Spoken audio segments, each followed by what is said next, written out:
everyone, it's time for Saturday Stories with Miss Sharon.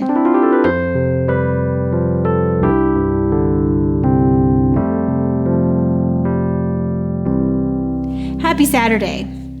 Last week in the Spark Story Bible, we read a story about an argument the disciples were having about who was the greatest. And we learned that anyone who serves Jesus is the greatest of them all.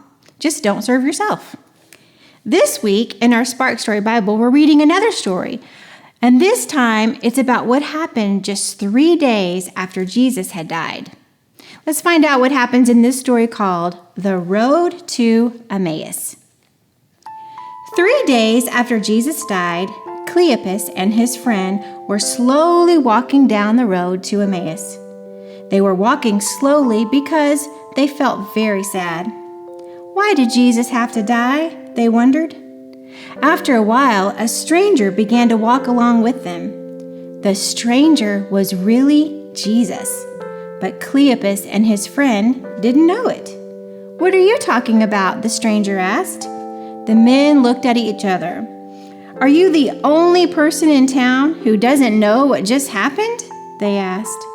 They told the stranger what had happened to Jesus. "Jesus was a great teacher," Cleopas said. "We hoped that he was the one that God promised would save the world.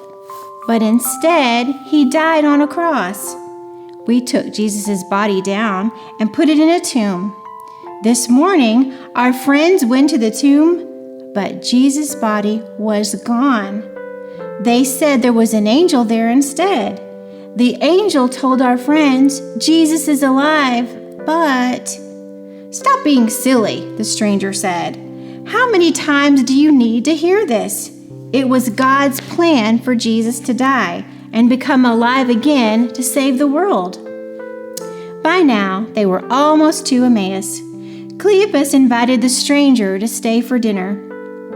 During dinner, the stranger picked up a loaf of bread, broke it, blessed it, and gave each man a piece.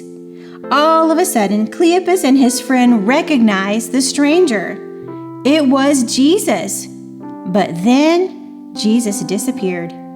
Cleopas and his friend jumped up, ran from the room, and went to tell the rest of Jesus' disciples that Jesus was really alive.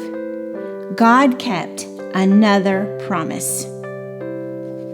What do you think about that story?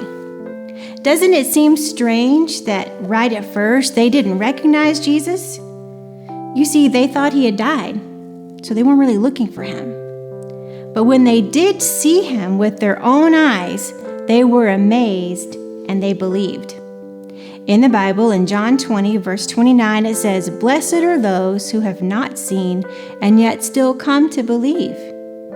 Kids, this describes you and me. We have not seen Jesus with our own eyes, but we believe in him and we love him with all our hearts. I'll see you next time.